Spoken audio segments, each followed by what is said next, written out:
Sebelum kita lanjut, saya ingin tahu aja sih, ini terlepas masalah benar atau salah, kalian tuh pasti kan dari judul babnya sudah ketahuan arahnya gitu ya. Kombinasi bisnis dan revaluasi aset ini apa gitu. Nah, pertanyaan saya begini, tadi saya udah tanya, kalian kan rata-rata semester 3 tuh ya. Nah, semester 3 tuh sekarang akuntansi ngambil apa? Menengah, akuntansi keuangan menengah, intermediate. Ya.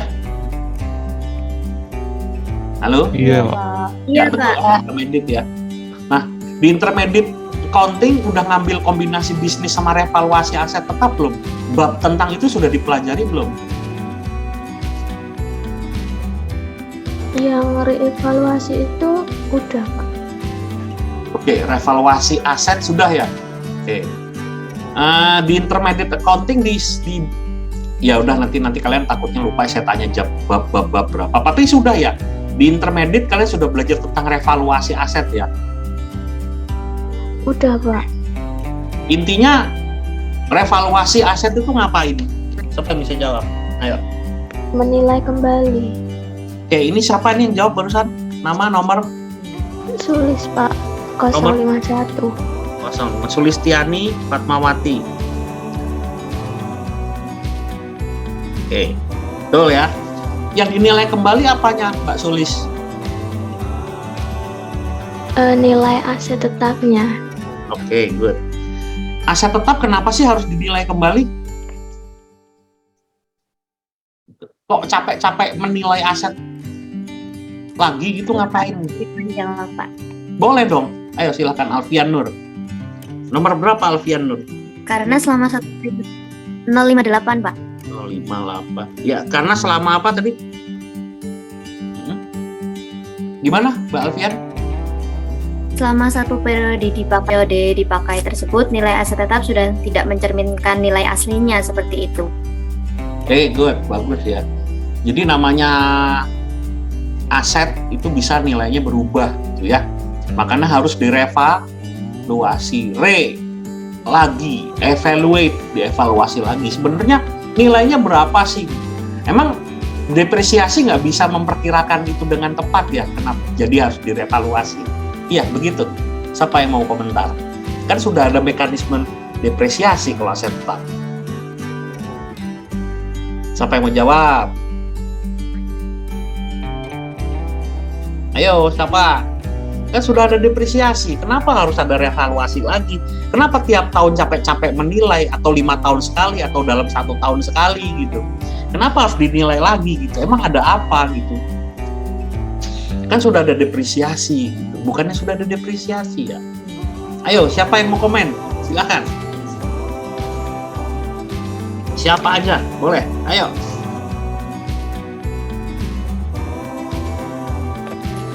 Mungkin karena nilainya sendiri di setiap tahun untuk nilai ekonomisnya atau harganya di pasar tersebut berubah-ubah gitu ya, Pak ya? Oke, berarti kalau pasar berubah, tapi kalau buku pakai tadi apa? Kalau cari nilai buku pakai apa tadi? Kalau sesuai dengan kita beli dan depresiasinya, Pak. Ya, itu kan menurut buku. Tapi menurut pasar apakah sesuai? Belum tentu. Makanya ada revaluasi. Oke. Ya, betul. Oke, bagus. Nah, permasalahan kedua, pertanyaan saya, apakah semua aset tetap itu harus direvaluasi? Itu loh pertanyaannya.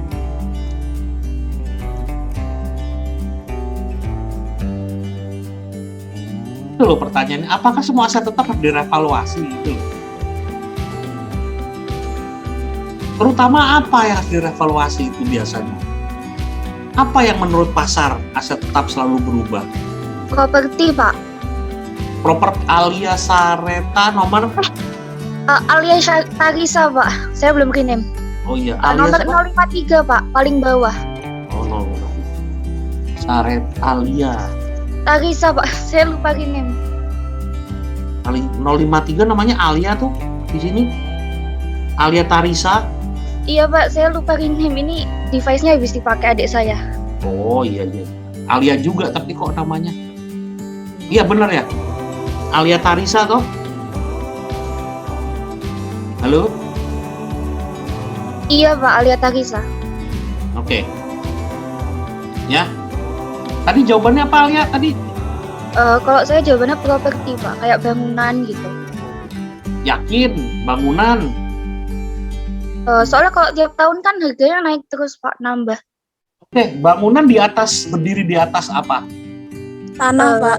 Di Iya, itu dia. Jadi bukan bangunannya ya Alia ya, tapi ini jauh tadi kayaknya Rufaida ya.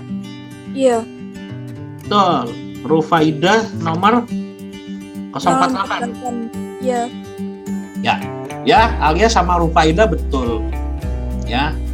Jadi yang harus direvaluasi itu sebenarnya tanahnya gitu. Karena kalau bangunan kan pasti turun gitu ya. Tapi masalahnya ya, kita udah belajar kemarin di akuntansi pajak yang perolehan aset tetap. Ingat, kita udah pernah membahasnya toh. Di perolehan aset tetap itu kan kalau kita beli tanah, di atasnya ada bangunan, harganya berapa tanah, harganya berapa bangunan, masih inget nggak kemarin caranya splitnya itu? Di split, jadi kalau misalnya kalian 1M, ya beli tanah, di atasnya ada bangunan, harganya 1 miliar. Tapi kan itu 1 miliar dibeli itu tanah dan bangunan, ada tanahnya, ada bangunannya. Padahal kalau di laporan keuangan, di laporan posisi keuangan, tanah sendiri, bangunan sendiri. Nah, terus misahnya gimana itu? 1 miliar itu rumahnya dinilai berapa, tanahnya dinilai berapa. Nah, itu kan ada caranya. Lihat lagi di mana? Di akuntansi aset tetap ya. Ada caranya memperoleh aset tetap. Oke. Yang sebelumnya udah pernah kita bahas. Ya. Jadi, terutama properti itu seperti tanah ya, sebenarnya bukan bangunan. Kalau bangunan tuh nilainya susut. Tapi tanahnya yang terus naik nilainya gitu. Nah, misalnya nih, yuk kita mainan pakai Excel lagi. Oke. Misalnya nih, ya. Oke. Kelihatan ya Excelnya ya? Kelihatan, Pak. Kelihatan, Pak. Nah, misalnya nih, kita ambil kasus sekarang yang lagi seru tuh Kulon Progo. Tahu Kulon Progo? Wates, tahu kan? Tahu, Pak. Ya, ada apa di sana sekarang? tol. Nggak cuman tol, apa? Ada bandara baru. Harga tanah di Kulon Progo sekarang gimana? Naik ya? Naik. Banyak orang kaya baru ya, OKB gitu. Sama kayak di Sleman juga itu yang dekat-dekat pintu tol tuh ada yang terima 15 miliar, ada yang terima 3 miliar, ada yang terima 6 miliar. Kampung OKB gitu, mendadak jadi orang kaya baru. Ya. Nah, misalnya nih orang tua Anda itu ya tahun 1980 misalnya.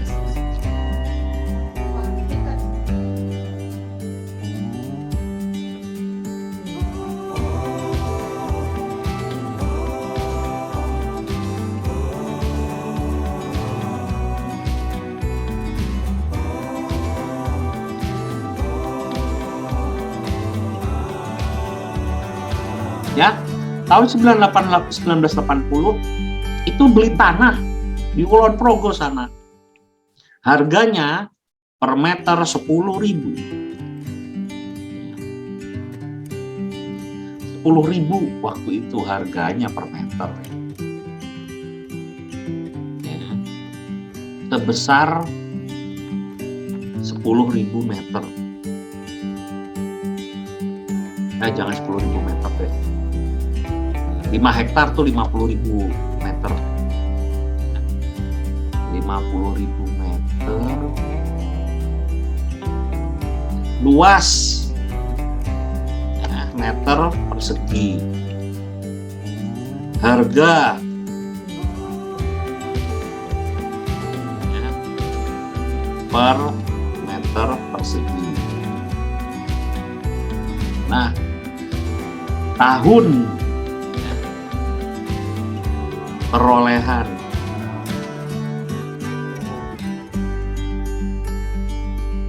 ya, berarti total harga berapa? Berapa? 10.000 kali 50.000, betul? Berapa duit tuh? 500 juta. 500 juta waktu itu ya. Wah, nilai uang segitu tuh udah gede banget gitu ya. Nah, sekarang 2020 ya, harga per meternya ini luasnya tetap sih. Ini juga sama. Nah, total harganya belum tahu. Nah, harganya sekarang kira-kira berapa ya? 2 juta, Pak. Ya, 2 juta aja lah. Berapa tuh? Berapa sekarang harganya? 100 miliar, Pak. 100 miliar. 100 miliar. Tapi ini bukan tahun perolehan ya. Bukan tahun perolehan ya. Ini apa namanya nih? Nilai apa? Pada tahun. Pasar ya, nilai pasar ya. Betul nggak? Nilai pasar saat ini. Rata-rata memang harganya segitu mungkin ya. Ada yang lebih malah. Ya, nilai pasar saat ini. Nah, ini apa nih? Yang ini 500 juta dulu apa? Harga perolehan. Perolehan. Iya, Pak. itu tadi yang jawab siapa ya, Mas ya? Pulau, Pak. Rafli Rafli nomor 047.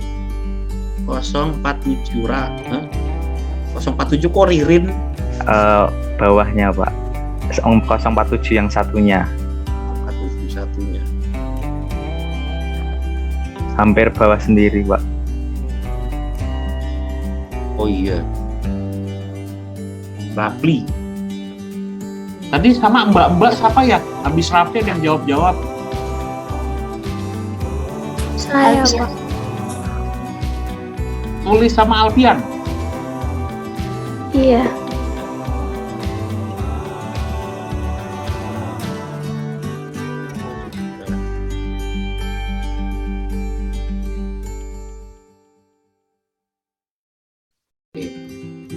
Nah,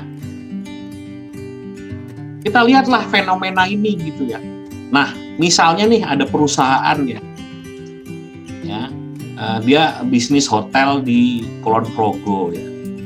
Dulu dia beli tanahnya tahun 90 terus dibikin hotel ya. Tanah seluas 50.000 meter atau 50.000 meter atau 5 hektar ini dibeli dengan harga 500 juta. Ya. Berarti ini harga perolehan toh, bener nggak? Nah, berarti di laporan keuangan perusahaan itu atau hotel tersebut itu masih 500 juta apa sudah 100 miliar? 500 juta, Pak. Ya, masih 500 juta karena kan prinsip akuntansinya apa? Kalau pakai US GAAP atau pakai standar yang lama yang belum IFRS, yang digunakan adalah harga perolehan. Berarti dari dulu sampai sekarang di daftar asetnya si hotel itu ya tanahnya 500 juta gitu. Tapi apakah itu relevan gitu? Ya.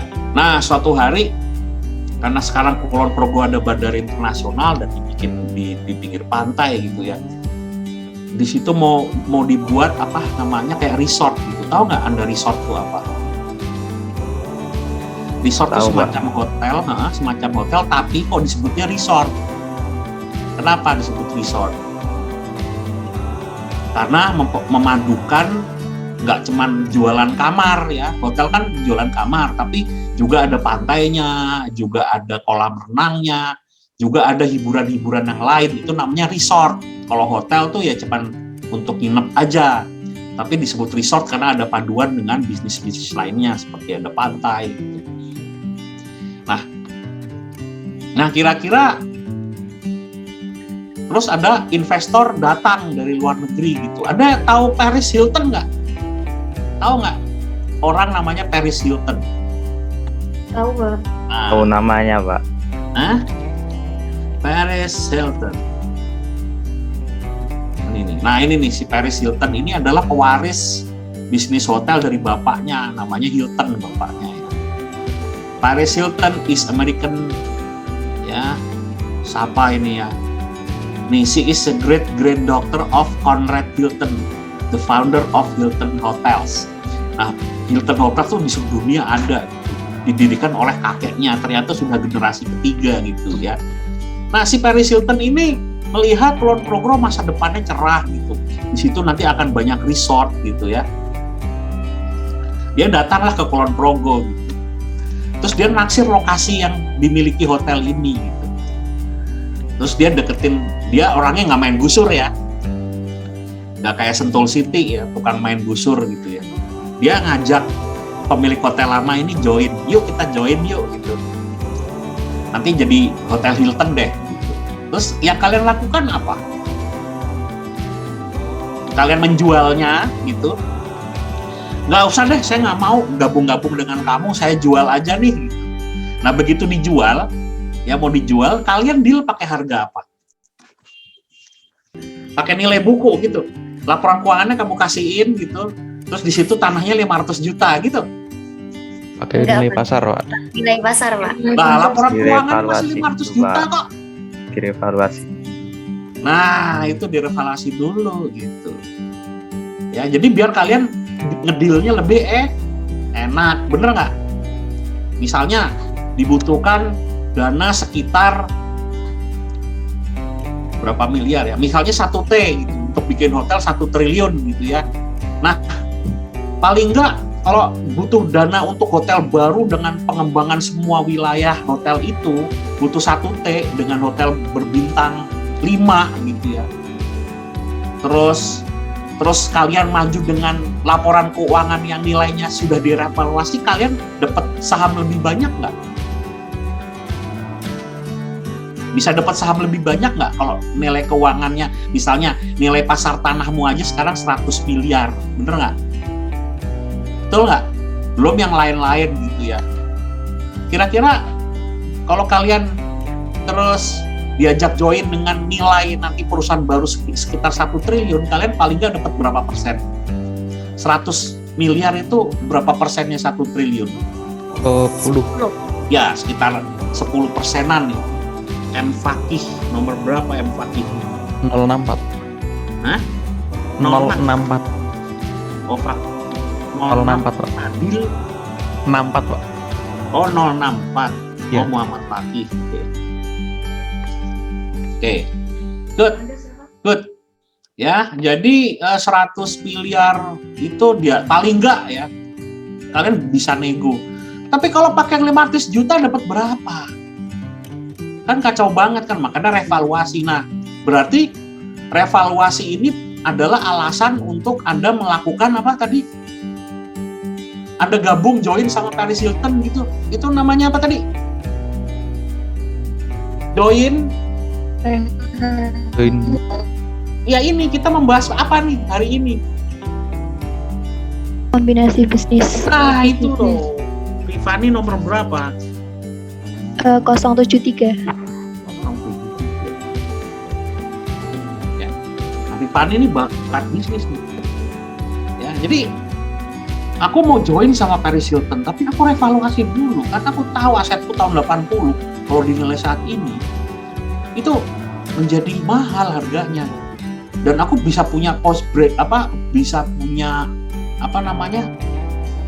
punya semacam nilai tawar ya, nilai posisi tawar yang bagus ya, bargaining power itu namanya. Aku bisa join sama jaringan hotel besar di seluruh dunia dengan aku memiliki 10% saham Paris Hotel Hilton atau Hilton Kulon Progo, atau nanti terserah lah namanya apa gitu. Ya, namanya apa. Ya, terserah lah nanti namanya apa. Ya, tapi daripada 500 juta kan mending 100 miliarnya. Nah, tapi masalahnya kalau Anda ingin melakukan revaluasi aset itu, Anda kena apa? Anda harus bayar apa? Guys? Pajak, Pak. Nah, ini kan masalah tentang pajak. Nah, sekarang pajaknya berapa persen dari kenaikan nilai aset? Jadi kalau kalian melakukan revaluasi disetujui dan di laporan keuangan kalian jelas di sini ada kenaikan aset dari 500 juta ke 100 miliar. Ini selisihnya berapa? 100 miliar dikurangin 500 juta. Nah, selisihnya ini berapa persen? Ayo, pajak revaluasi aset tetap. 10%. Ya, 10%, betul. Berarti berapa pajaknya? Berapa? 9 Yes. miliar Pak. Ya, betul. Dan- Ini harus dibayar. Tapi no problem. Kenapa no problem? Karena nanti ketika melakukan apa namanya join itu, Anda akan menjadi orang kaya, kan menjadi OKB. Jadi 9 miliar ini nggak masalah. Karena kita punya saham sekarang di Hotel Hilton Kulon Progo gitu ya, atau Kulon Progo Hilton Resort ya, misalnya seperti itu. Atau alternatif tadi hotelnya dijual, bener nggak? Anda dapat 100 triliun minimal ya, bener nggak? Sesuai nilai buku perusahaan. Kira-kira kalau jadi Anda milih gabung dengan Paris Hilton, apa mau dijual aja? Gabung Pak. Mbak. Kalau saya milih gabung, tapi ingat, biasanya kalau keluarga besar dorong-dorongnya ingin dijual gitu ya. Ya, kalau saya tetap pilih gabung karena saya nggak kehilangan apapun, malah saya punya saham di hotel yang cukup besar dan jaringan internasional di lokasi yang sangat strategis. Kalau saya jelas milih gabung, saya nggak mau saya jual. Karena apa? Kalaupun saya jual, misalnya saya cari tanah lagi, ya, terus saya bikin hotel sendiri, masih di Kulon Progo. Akhirnya kalian keputusannya, oke, saya jual aja deh, saya nanti pindah, mari kita bersaing gitu ya. Kira-kira kalau bersaing sama Hilton gimana? Kalah saing. Nah, kalah saing kemungkinan. Nanti Anda bikin hotel baru, manajemennya masih acak-acakan, nggak ngerti, nggak punya jaringan internasional, akhirnya ya hidup segan mati tak mau. Atau misalnya kalian lebih gaya lagi, aku nggak mau jual, pokoknya aku tetap mempertahankan hotelku melati ini, silahkan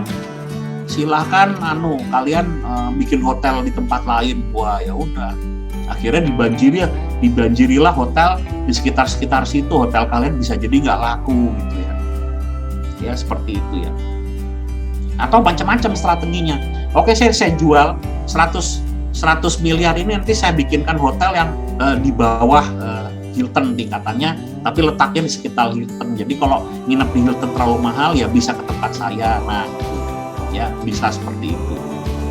Ya macam-macam ya, banyak alternatif. Tapi ini salah satu alternatif yang kita bahas, bahwa akhirnya kita memutuskan untuk kombinasi bisnis ya, dengan kita bikin PT baru, dengan saya punya saham, semua harta disatukan, laporan keuangan, aset-aset disatukan, berdirilah hotel baru di Hilton Kulon Progo Resort ya, atau Resort Kulon Progo Hilton gitu ya, di tanah seluas 50.000 meter atau 5 hektar dengan hotel baru dengan jaringan internasional, di mana Anda mempunyai saham di dalamnya. Anda salaman dengan Hilton. Nah, si Hilton akhirnya kalian karena udah bisnisnya bagus gitu ya, hotelnya rame gitu ya, Anda punya pemasukan rutin lagi dan bahkan lebih besar. Terus kalian apa yang kalian mau lakukan selanjutnya? Cari lokasi yang lain terus ngajak Hilton join lagi nggak? Ngajak nggak? Apa sendiri? Hilton di Lombok sekarang rame loh, di NTT, NTB, yuk kita bikin lagi di sana. Kira-kira Hilton mau nggak? Kalau selama ini berbisnis dengan Anda dia sudah suka gitu. Mau Pak. Ya pasti mau lah gitu. Ya, itu contoh. Ya, kalau bisa sih jangan dijual, kalau bisa join aja gitu ya. Kan kalau di bisnis tuh ada yang bilang, if you cannot beat them, join them. Ngerti nggak maksudnya apa? Paham Mbak. Ya, Ngerti, kalau nggak Pak. bisa ngalahin ya gabung aja lah gitu ya. Ya, nah seperti inilah contohnya. Nah, tapi harus bayar pajak 9,9 M gitu. Ya. Nah, di sini hotel tua tadi yang di hotel yang berdiri tahun 1980 itu memilih melakukan apa tadi? Kombinasi bisnis gitu. Jadi kombinasi bisnis di sini adalah apa? Kombinasi bisnis di sini adalah alasan untuk si hotel ini ya untuk melakukan revaluasi gitu ya. Jadi alasan dari revaluasi aset tetap adalah kombinasi bisnis. Sekarang absurd nggak ya? Misalnya ya, kalian tidak dapat tawaran apa-apa gitu ya. Ya tidak dapat tawaran apa-apa. Misalnya di Kulon Progo ya masih biasa-biasa aja gitu ya. Terus kalian melakukan revaluasi, ya. Anda nggak ada rencana kombinasi bisnis, tiba-tiba Anda ingin revaluasi gitu aja. Biar laporan keuangannya kekinian gitu ya. Biar laporan keuangannya kekinian. Kira-kira pilihan bijaksana nggak? Enggak, Pak. Pak. Kenapa? Nanti harus bayar. Nanti pajaknya lebih besar. Iya, pajaknya menjadi besar padahal kita tidak ada Masuk. pemasukan. Ya bukan nggak ada pemasukan, tapi ya tidak ada investasi, tidak ada kombinasi bisnis. Pemasukan sudah biasa-biasa aja, ngapain gitu loh revaluasi ya. Kalau kondisinya seperti itu ya nggak usah revaluasi ya. Kalian tidak punya alasan untuk kombinasi bisnis gitu. Jadi absurd kalau nggak punya alasan terus kalian kombinasi bisnis mesti bayar pajak padahal tidak ada penambahan kekayaan ya, belum ya, pemasukan hotel masih standar gitu. Memang kalau hotel biasa ngelatih ya pemasukan segitu, kok tiba-tiba kita mesti bayar 9,9 M untuk revaluasi itu ngapain ya? Ini nggak bijaksana ya. Kecuali ada investor yang ngajak kombinasi bisnis ya. Nah nanti kombinasi bisnis kita bahas juga, di situ ada apa? Ada merger, ada akuisisi gitu ya. Ada merger, akuisisi. Nah, nanti kalian bisa belajar itu di mana? Di akuntansi keuangan menengah dan lanjut gitu ya. Itu yang harus kalian ingat. Nah, sekarang kira-kira ada alasan lain nggak? Kalau tadi kan kita ketemu satu alasan bahwa perusahaan melakukan revaluasi aset tetap. Betul nggak? Betul? Betul, Pak. Alasannya tadi pertama Kombinasi bisnis. yes, business combination. Kira-kira ada alasan lain nggak? Misal loh ya, yang punya hotel tua ini milih untuk berkembang, jadi dia nggak mau gini-gini aja, aku mau utang bank. Aku pengen bikin hotel yang bagus daripada sekarang. Aku nggak punya uang, aku aja, utang aja. Aku utang aja. Nah kira-kira kalau kalian mengajukan utang ke bank, itu pakai laporan keuangan. Kan bank pasti minta laporan keuangan ya, bener nggak? Kalau Anda mau utang ke bank, perusahaan kan pasti minta laporan keuangan, betul nggak? Iya, Pak. Ya betul ya. Nah kira-kira kalian maju dengan laporan keuangan yang 500 juta apa yang 100 miliar? 100 miliar. Iyalah.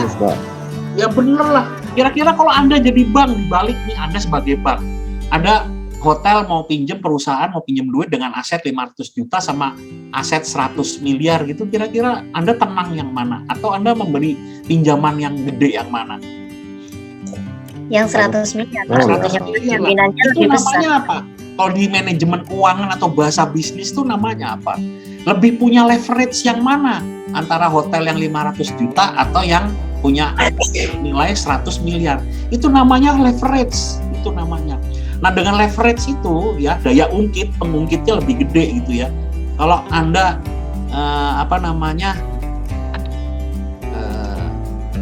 saya tulis di sini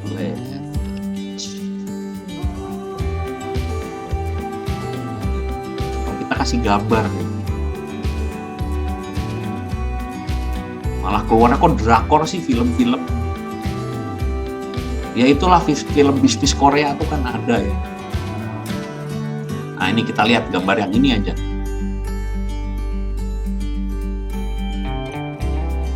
Mana sih gambarnya? Ya.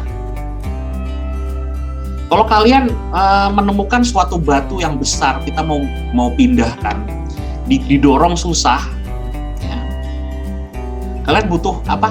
Diungkit, bener nggak? Betul nggak? Pak. Nah, kalau diungkit gini kan kita bisa geser batunya lebih tuh, betul nggak? Lebih mudah, bener nggak? Nah, itu tuh tadi semacam leverage. Kalau misalnya panjangnya yang sisi kanan ini, yang dari pengungkitnya ini ke sini ke arah planet buminya ini, ya, itu lebih pendek daripada yang kita pegang ini kan harus lebih panjang. Jadi kalau lebih panjang ini nanti yang kita pegang kayunya lebih panjang, nanti ngungkitnya semakin apa? Semakin Ringan. makin ringan. Tapi kalau leverage-nya itu di tengah, kira-kira berat nggak? Misalnya panjangnya sama antara orang ke pengungkit sama pengungkit ke beban ini. Panjangnya sama, kira-kira berat apa ringan kalau kayak gini? Berat. Apalagi yang batang yang kita pegang makin pendek, makin berat, makan mungkin nggak bisa keangkat ya.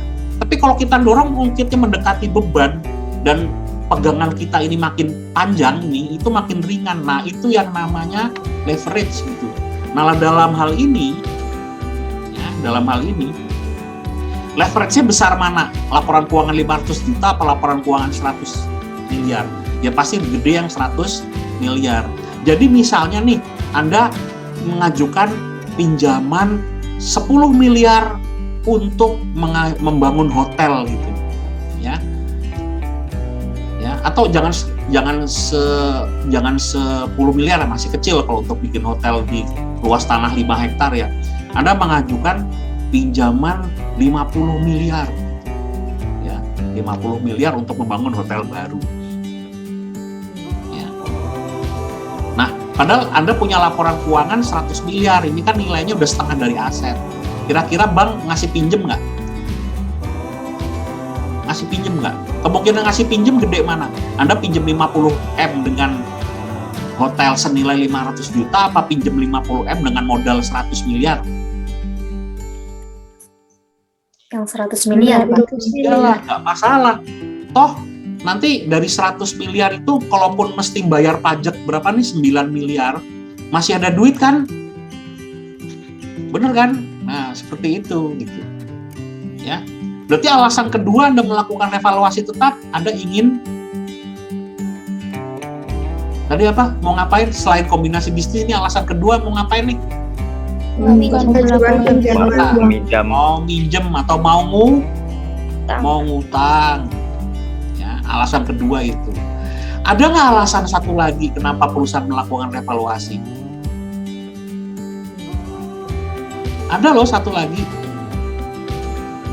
Kalau misalnya nih, coba Anda kan anak akuntansi, Anda harus berpikirnya seperti kapitalis gitu. Kita itu kan sekolah bisnis.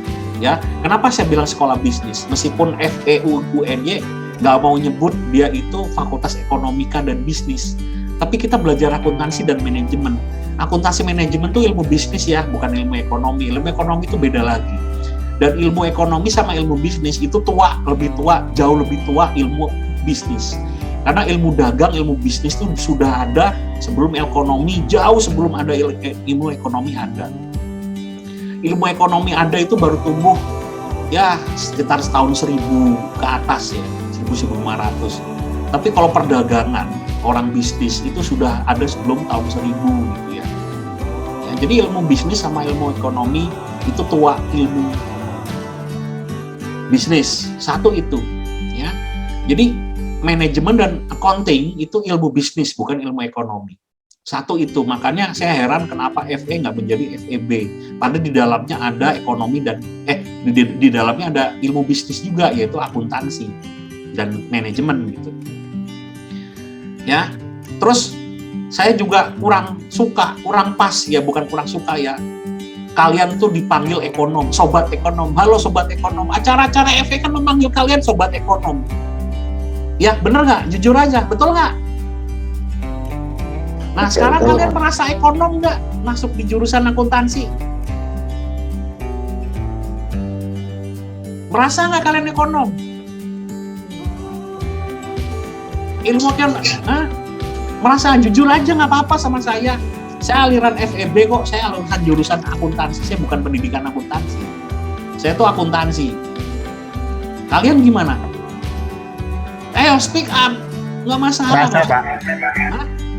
Kalian cocok nggak? Merasa nggak dipanggil ekonom? Halo sobat ekonom, cocok nggak? Pas nggak? Enggak, Pak.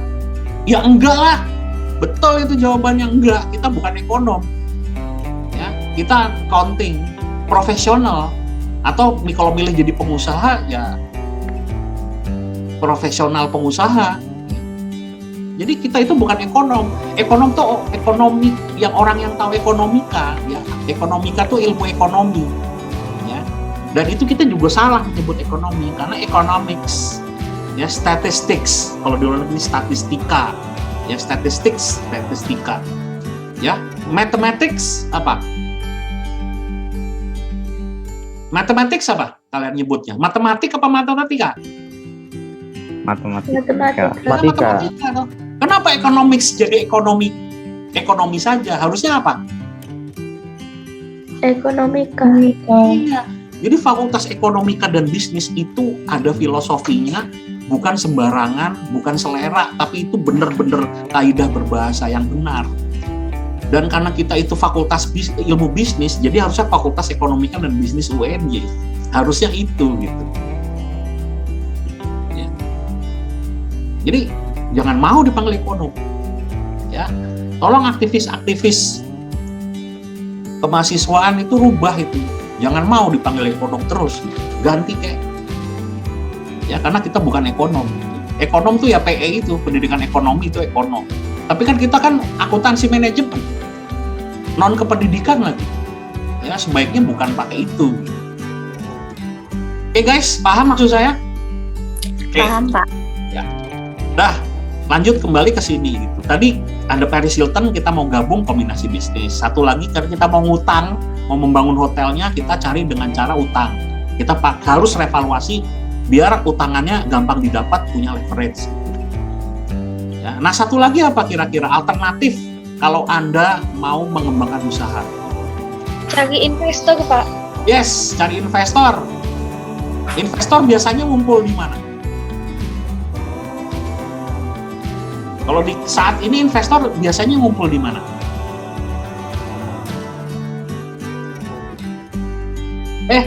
Masa nggak tahu anak akuntansi investor ngumpul di mana?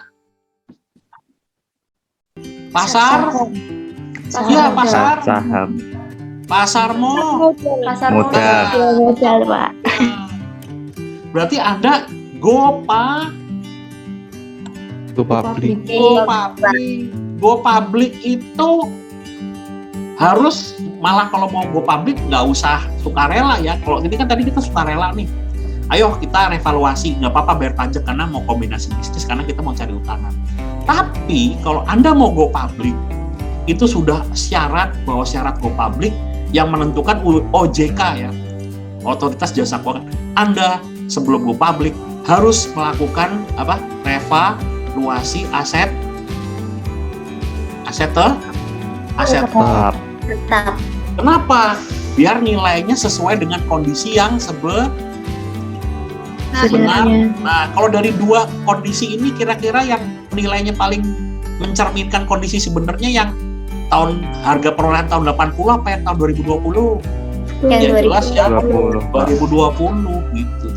Jadi harus pakai nilai yang ini kalau untuk mau GoPublic gitu. Nah, GoPublic itu terlebih dahulu harus melakukan revaluasi aset tetap. Jadi sudah ketemu 3 alasan bahwa perusahaan itu melakukan revaluasi aset tetap itu karena mau apa? Ayo tadi mau Kombinasi nah, yang kedua mau cari utang sama yes, kita mau GoPublic, itulah alasannya gitu.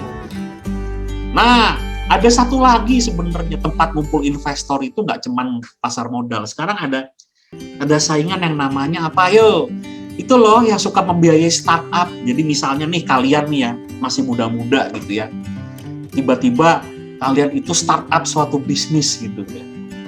Startup tau kan? Startup bisnisnya masih skala kecil.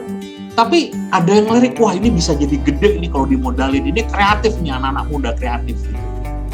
Terus kelompok orang ngajak Anda join, yuk gabung dengan saya modalin. Nah, itu namanya bukan pasar modal, bukan cari utangan atau bukan kombinasi bisnis. Itu apa yang kayak gitu? Orang yang suka membiayai startup, biasanya mereka itu berkumpul ya, terus pebisnis kebanyakan orang-orang muda ya, kebanyakan ya, disuruh presentasi sama mereka. Ayo presentasi. Saya punya uang nih. Dan saya lihat di sini tuh, saya pikir suatu hari akan bagus, makanya saya modali gitu.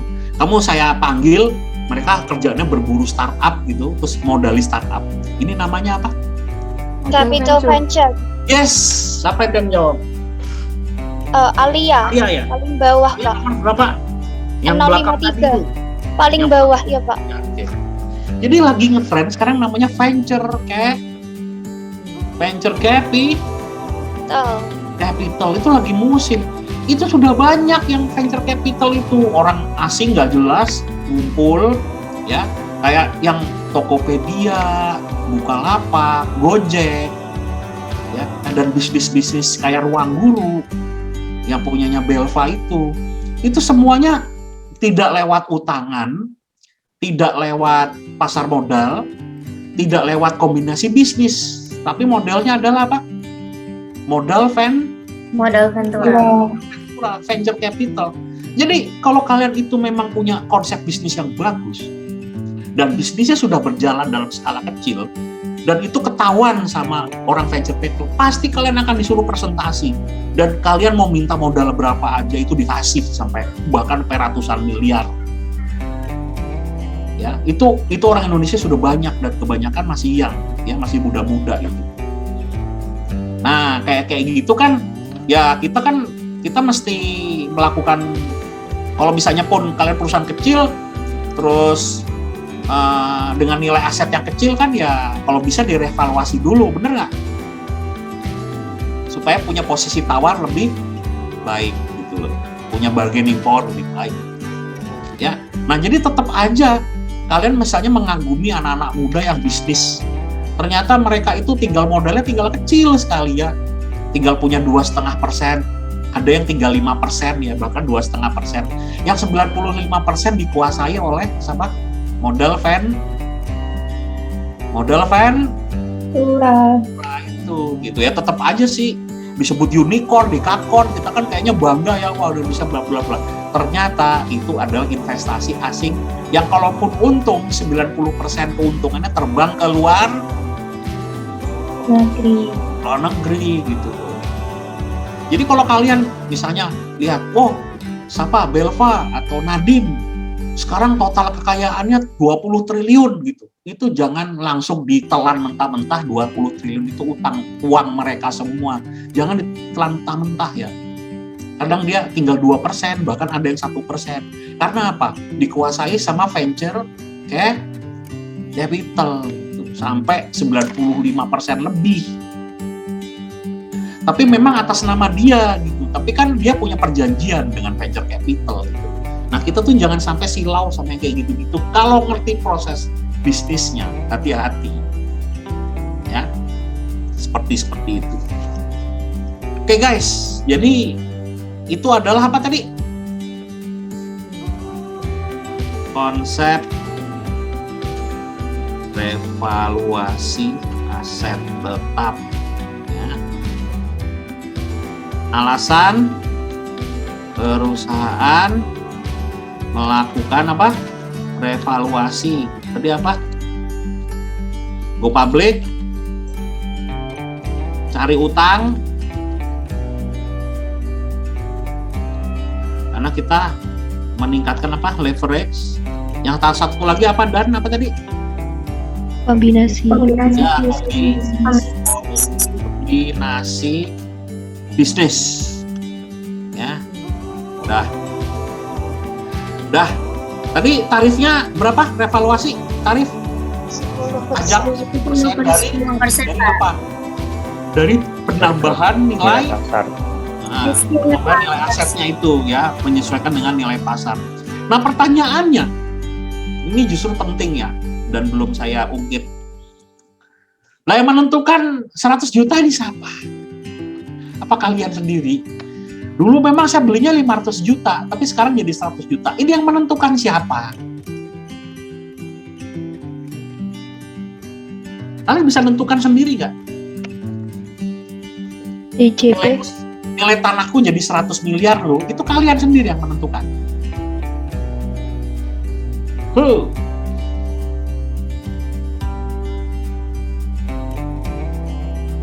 Siapa yang menentukan? Oh, nilainya jadi 100 juta. 100 miliar. Siapa? Anda sendiri, akuntan publik, atau yang lain? Akuntan. Tulis ya barusan. Bukan akuntan. Ayo, siapa yang bisa jawab? Dari pajak, Pak. Siapa yang bisa jawab? Kurang pasti saya yang jawab dari pajak Dari siapa? NCOP. Yang jawab pajak siapa tadi? Saya, Pak Alfian, Pak. Oh, Alfian juga. Alfian sama Sulis lagi.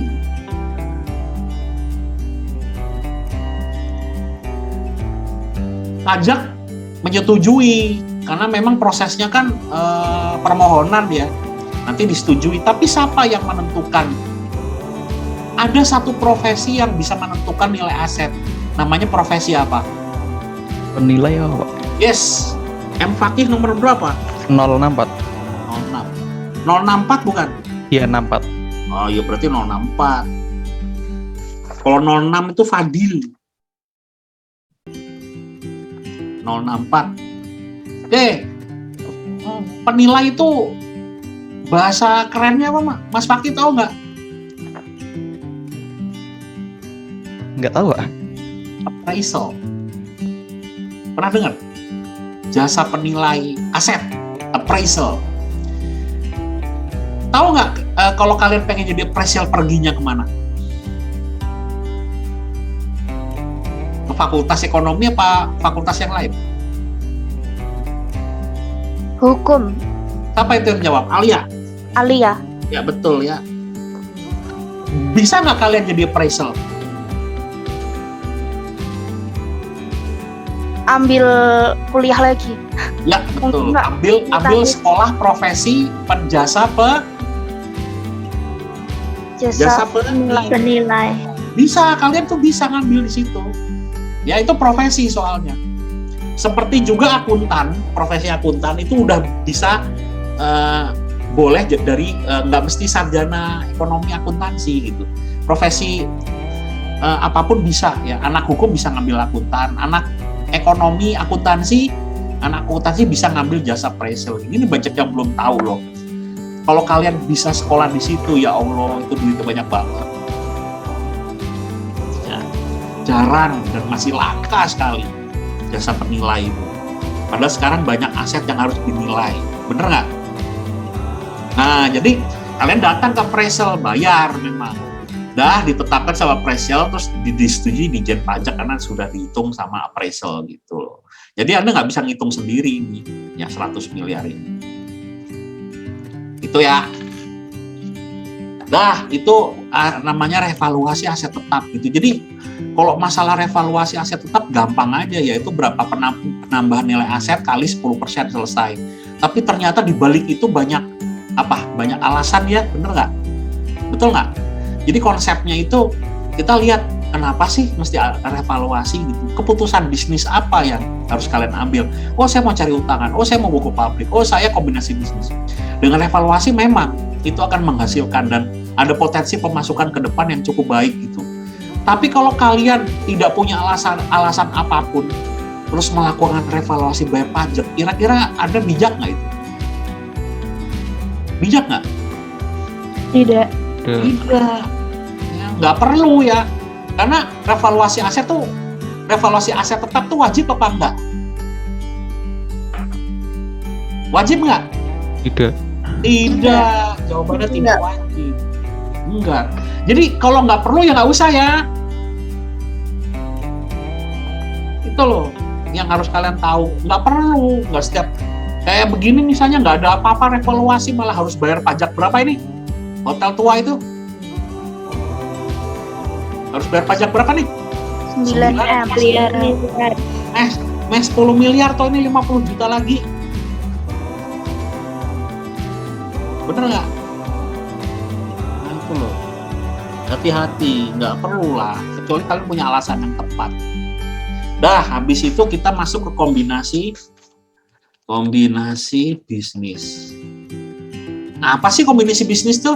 Tadi ada apa? Ada merger, ada akuisisi. Ya, nah nanti kalian belajar lah di akuntansi kan lebih lengkap gitu ya. Merger, akuisisi nanti belajar. Nah, sekarang dampak pajaknya apa? Di merger dan akuisisi.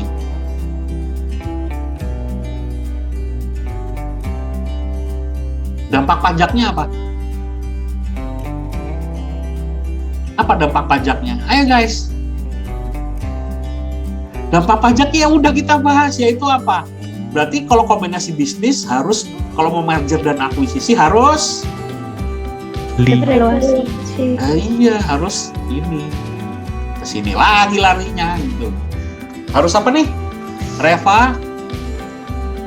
Evaluasi. Ya, harus revaluasi. Sedangkan dalam merger akuisisi ini ada pajak lain nggak selain revaluasi? Nah, mari kita lihat PowerPoint teman kalian. PowerPoint. Ini kita lihat sebentar ya, kita lihat sekilas. Udah bikin capek masa nggak di sih? Bisnis, kombinasi bisnis. Ya, ini nanti dibahas, ya bukan masalah pajak ya soalnya ya. Jadi kita nggak bahas itu, kita bahas pajaknya aja. Ya. Nanti semua dipelajari di akuntansi keuangan menengah ini. Malah lebih lengkap di sana daripada belajar di sini. Kita belajar dampak konsekuensi perpajakannya aja ya. Oke, kalau dibeli itu bisa pakai nilai buku, bisa pakai nilai pasar, ya. Nah, supaya nilai pasar itu menjadi nilai buku, makanya direvaluasi. Kan kalau tadi nilai buku 500 juta eman-eman, ya direvaluasi lah, biar 100 miliar jadi nilai buku, seperti kasus kita tadi, gitu ya. Revaluasi aset tetap, ya ini ada syarat-syaratnya. Kalau diturun ya nggak direvaluasi. Nah ini apa ini? Oh, boleh ngangsur ya. Ingat ya. Jadi kalau kita ketemu tadi 9 miliar tadi harus bayar pajak, itu bisa ngangsurnya berapa tahun tuh? 5. Ya, bisa sampai itu lebih dari 8M, bisa 5 tahun kan, bisa nyicil gitu kan, enak ya. Bener nggak guys? Kalau kalian punya alasan kombinasi bisnis dan lain-lain itu tadi. Jadi bayarannya nggak cash tapi bisa dicicil. Ya. Tata cara pengajuannya ya namanya permohonan ya. Permohonan deh. Ya. Bisa disetujui, bisa tidak disetujui, bisa ditolak sebagian, bisa disetujui sebagian. Ya. Oke, pengalihan ini segala macam. Coba kita lihat videonya nih, video apa di situ.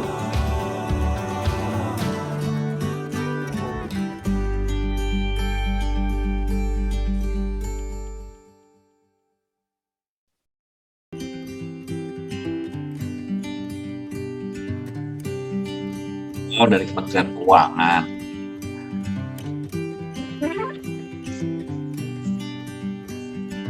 Ini kan bukan video yang kayak di ini ya. Tugas dari akuntan dan juga appraisal di sini nanti ada. Nah, itu kan disebut appraisal. Menginventarisir. Tapi nggak semua akuntan appraisal yo, itu harus diluruskan. Karena appraisal tuh kebanyakan dari anak hukum. Terus yang ini apa?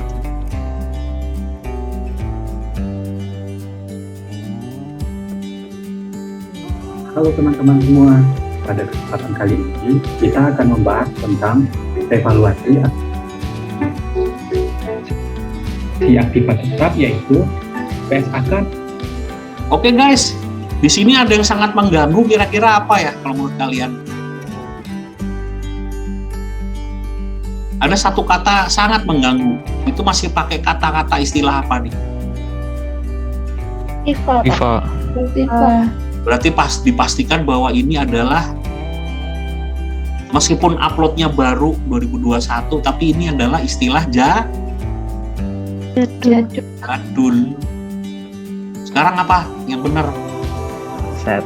Aset. Aset. Nah itulah, makanya hati-hati ya kalau kayak gini-gini. Oke, nggak apa-apa. Meskipun istilah tapi ya udah beda gitu.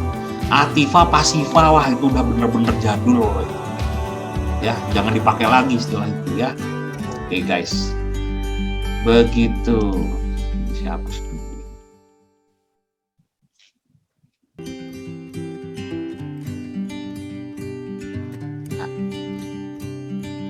Oke, bagus. Cukup lengkap. Secara konsep itu, secara teknis, kalian itu kalau belajar itu ingat betul konsepnya gitu, karena nanti besok-besok kalau mau nyari pun Anda tahu mesti pergi kemana. Tapi kalau hafalan, misalnya hitungan kalian hafalan gitu ya itu nanti kalau peraturan berubah udah usang deh, udah nggak pakai lagi gitu ya. Itu yang penting kalau belajar pajak. Oke, terus berikutnya adalah kombinasi bisnis ya. Nah, kalau di kombinasi bisnis sendiri, sebentar, ini kombinasi bisnis, itu ada pajaknya nggak sih di kombinasi bisnis? Di sini dibahas nggak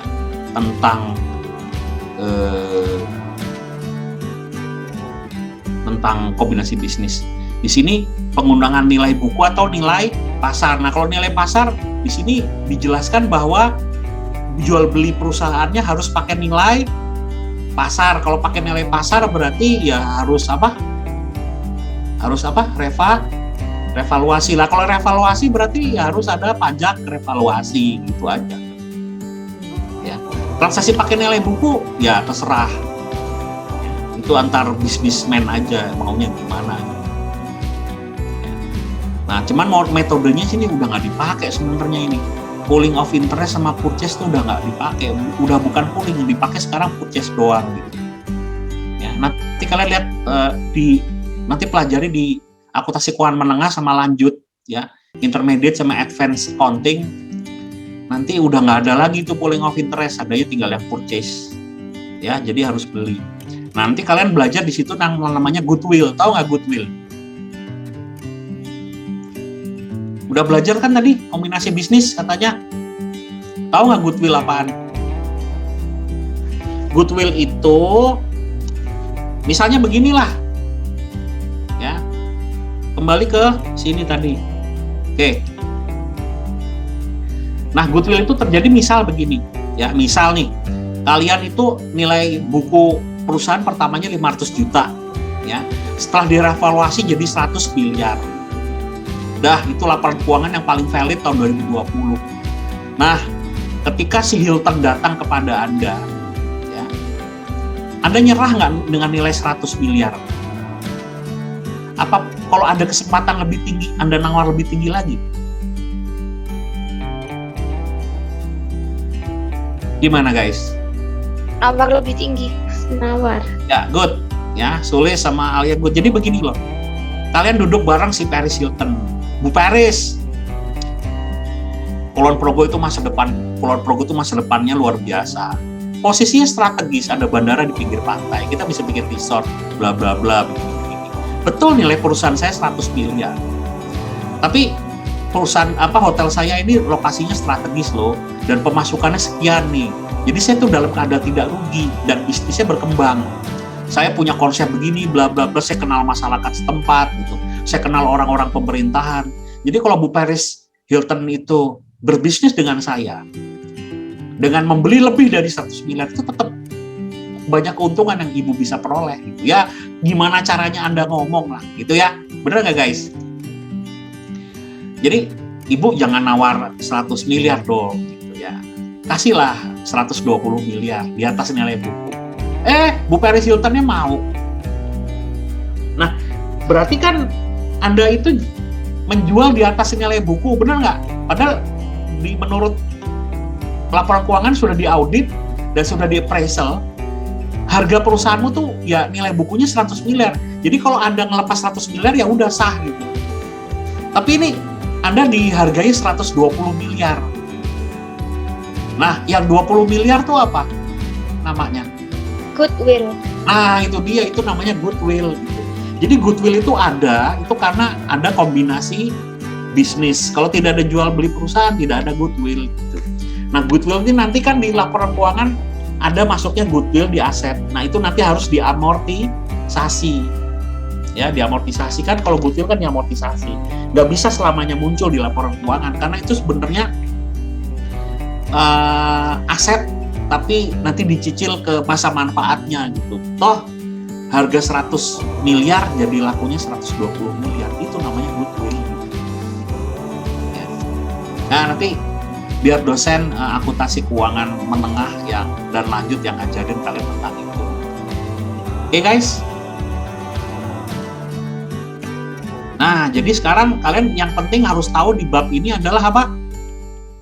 Bahwa alasan apa tadi? Revaluasi aset tetap dan pajak revaluasi tetapnya ya, bener ya?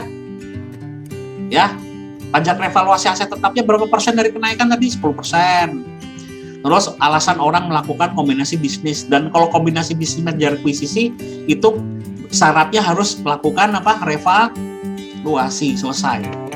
Itulah materi kita bahasan hari ini. Silahkan kalau ada yang mau tanya sebelum saya lanjut ke materi berikutnya yang mana tuh ya? Yang di Bismart tuh yang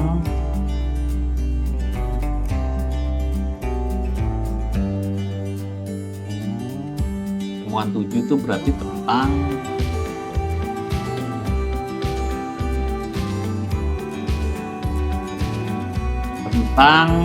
aset tak berwujud.